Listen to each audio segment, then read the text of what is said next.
Transpersonal psychology represents a psychological approach that seeks to explore the spiritual and transpersonal aspects of human experience, integrating it into the conventional framework of psychology. The concept of transpersonal revolves around the notion that one's self or identity expands past the individual realm, encompassing a broader aspect of humanity, life, psyche, or cosmos. It signifies going beyond conventional individual levels of development. This branch of psychology explores various dimensions, including spiritual evolution, peak experiences, self beyond ego, spiritual self-development, altered states of consciousness, mystical experiences, spiritual crises, and spiritual practices. The primary objective is to define and amalgamate spiritual experience into contemporary psychological theories, and to develop new theories that can capture such experiences. Transpersonal Psychology Day is celebrated on February 27.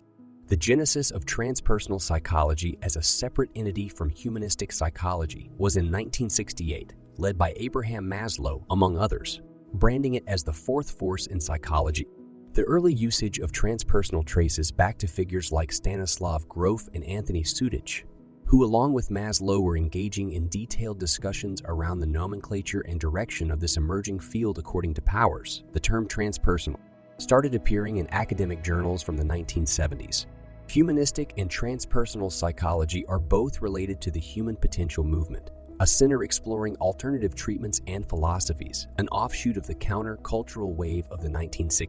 Over time, transpersonal came to define its own sphere of psychology within the humanistic psychology movement in 1969. The first issue of the Journal of Transpersonal Psychology was published, an initiative led by figures such as Maslow, Grof, and Sudich. Various associations followed suit, with the establishment of the Association for Transpersonal Psychology in 1972, the International Transpersonal Psychology Association in 1973, and the Institute of Transpersonal Psychology in 1975, founded by Robert Frager and James Fadiman as a response to the academic world's resistance to such ideas. Later, other institutions, including Saybrook Graduate School, the California Institute of Asian Studies, now California Institute of Integral Studies, Jaish University, and Europa started offering syllabus in transpersonal psychology. The Transpersonal Psychology Interest Group, TPIG, evolved from an earlier and similar group to advance the cause of transpersonal issues, aided by Division 32. The main theories of transpersonal growth from this era were presented by Ken Wilber in 1977 and Michael Washburn in 1988, however. Since the mid-90s, Wilber has moved away from the term transpersonal, embracing the term integral instead. This shift led to his formation of the Integral Institute in 1998. Transpersonal psychology champions campaigned for the inclusion of a fresh diagnostic category in the DSM, Manual of the American Psychiatric Association, named the psychoreligious or psycho-spiritual problem. Post-renaming as religious or spiritual problem, it got the approval of the Task Force on DMIV in 1993. Subsequently, membership escalated for the Association for Transpersonal Psychology, leveling off at around 3,000 by the early 90s. The British Psychological Society acknowledged a transpersonal psychology section in 1996. In 2007, two renowned journals in the field, the Journal of Transpersonal Psychology and the International Journal of Transpersonal Studies, were admitted for indexing in PsycInfo.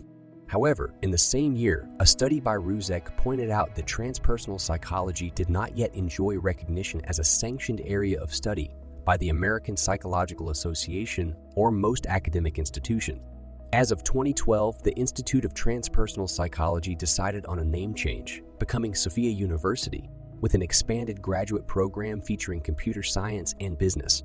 In 2016, the California Institute of Integral Studies introduced an online PhD program in integral and transpersonal psychology. Additionally, transpersonal disciplines such as anthropology and business studies are recognized, and the category also relates to near-death studies and parapsychology. Some suggest that transpersonal psychology is distinct from a wider classification of transpersonal theories, also referred to as transpersonal studies. According to Friedman, this category may encompass several transpersonal approaches that do not fall within the scientific paradigm, however. Ferrer argues that transpersonal psychology is housed under the broader umbrella of transpersonal studies. The arena of transpersonal psychology, despite having its roots strongly planted in California, has influenced various interest groups all over America and Europe. Nevertheless, a discernible difference still exists between transpersonal psychology and the psychology of religion. The latter often delves into topics that are not considered transcendent in the realm of transpersonal psychology, thus differentiating the two subjects. As a Californian phenomenon, key institutions such as the Association for Transpersonal Psychology and the precursor to Sophia University were birthed in this region. America's influence extended to Europe much later in the form of the European Transpersonal Psychology Association. EPE luminaries in this field tend to originate from the Western United States. Among the pertinent publications that have been contributing to this field of study are the Journal of Transpersonal Psychology and the International Journal of Transpersonal Studies. The Transpersonal Psychology Review, the official platform of the Transpersonal Psychology section of the British Psychological Society, stands as a smaller yet relevant publication. Transpersonal psychology's reception amid the wider culture has been a melange of skeptical views and criticisms. Pioneering advocates like Ernest Hilgard and Adams classified it as a marginal discipline, attracting the more radical proponents of humanistic psychology yet. They acknowledged its potential to diversify the subject areas pursued by psychologists. Reflecting from the lens of humanistic psychology, Eugene Taylor offered a nuanced assessment of transpersonal psychology. He pointed out its weaknesses, such as philosophical naivety, lack of funding, and occasional anti-intellectual streak, while also recognizing its merits, such as its integrated approach towards understanding scientific phenomena and solid emphasis on interdisciplinary conversation. Taylor proposed that its strengths may ultimately overshadow its shortcomings. Despite being categorized as an idiosyncratic American folk, transpersonal psychology's relevance is found mainly in its ties with humanistic psychology and the elements of transcendence and consciousness. Parsons pointed out that the academic community struggled to accept transpersonal psychology for a number of reasons, including its simplistic interpretation of religious texts, lack of scientific method, shaky philosophical foundations, and perceived promotion of narcissistic behavior. Observe that during the mid-1990s, professional publications were often hesitant to include articles about transpersonal subjects. This period also saw the creation of the Holistic Studies program, inclusive of a transpersonal psychology department at John F. Kennedy University in Orinda. Though unique for the time, the program was met with substantial skepticism and controversy, including heated debates on the use of psychedelic substances in therapy. Authors Elmer MacDonald Friedman noted that whilst these drugs had been used in the transpersonal movement, they were not a typical method of intervention in contemporary therapy. The controversial status of psychedelics in spiritual practice was still much debated, with scholars like Bravo and Grobe observing that it remained a contentious issue. Ruzek's interviews with pioneers of transpersonal psychology and historians of American psychology pointed to the field's minimal impact on the broader field of psychology in America. This was attributed in part to mainstream psychology's resistance to philosophical and spiritual ideas, and the tendency for transpersonal psychologists to operate in isolation. High-profile critics like humanistic psychologist Rollo May disputed the conceptual foundations of transpersonal psychology and accused the field of neglecting the personal psyche dimension and the darker aspects of human nature.